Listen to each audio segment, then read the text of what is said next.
Bienvenue sur ma chaîne. Avant de commencer, n'oubliez pas de vous abonner si ce n'est pas déjà fait. Préparez-vous pour une nouvelle histoire intense, et maintenant, plongeons dans l'affaire du jour. Aujourd'hui, nous allons parler des meurtres tragiques de la famille Olavé, qui ont eu lieu la veille de Noël 2002. Ce qui aurait dû être une soirée festive s'est transformé en une nuit d'horreur. La famille se composait de Jean Uliva, né le 8 décembre 1959 à Johnston.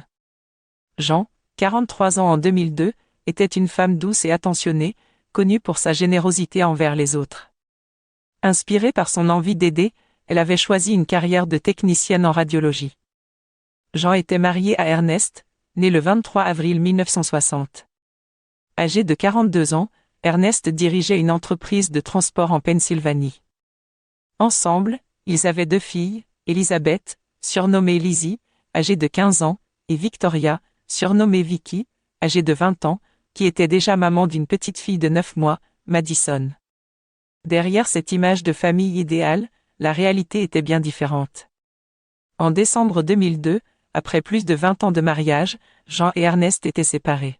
Jean vivait avec ses filles et sa petite-fille à Middletown, tandis qu'Ernest était retourné vivre chez ses parents à Saint-Bénédicte, à environ 170 km de là. Jean et ses filles étaient inséparables. Elles se soutenaient mutuellement après la séparation, trouvant du réconfort dans leur quotidien. La petite Madison, avec son innocence et sa joie de vivre, aidait Jean à rester forte. Mais tout changea brutalement le 24 décembre 2002, une veille de Noël qui restera gravée dans les mémoires. Jean, Lizzie, Vicky et Madison devaient se rendre à Johnston pour célébrer Noël avec les parents de Jean. Mais elles ne sont jamais arrivées. Inquiète, la mère de Jean contacta la police pour demander un contrôle de leur domicile. Le lendemain matin, le 25 décembre, à 7 heures, le sergent Robert Gilbert de la police de Middletown se rendit chez Jean. Sur place, il remarqua une fenêtre brisée et la voiture familiale garée devant la maison. En entrant, il fit une découverte bouleversante. Dans la cuisine, Jean gisait sans vie. À l'étage, Vicky, morte devant la chambre de sa sœur, tenait encore dans ses bras sa fille Madison, miraculeusement vivante après 30 heures passées avec le corps de sa mère. Enfin, dans la chambre, Lizzie avait été tuée d'un tir à bout portant.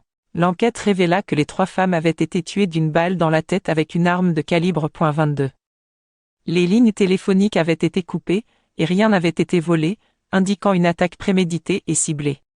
Au fil des investigations, une vérité sombre émergea. Ernest Uliva Jr., l'ex-mari de Jean, avait orchestré ce triple meurtre.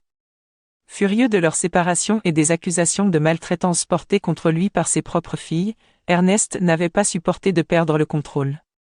Avec l'aide de son frère Scott, il s'introduisit dans la maison de Jean dans la nuit du 23 au 24 décembre et commit ses crimes atroces. Grâce au témoignage de son frère Scott, qui révéla tous les détails du plan, Ernest fut arrêté. En 2004, il fut reconnu coupable de 3 meurtres au premier degré et condamné à la peine de mort. Cette affaire reste un exemple tragique des conséquences dévastatrices que peuvent avoir des conflits familiaux. Merci d'avoir regardé cette vidéo. N'hésitez pas à partager vos réflexions et vos impressions dans les commentaires. Abonnez-vous pour découvrir d'autres histoires fascinantes, et on se retrouve très bientôt pour une nouvelle affaire dans ma série spéciale.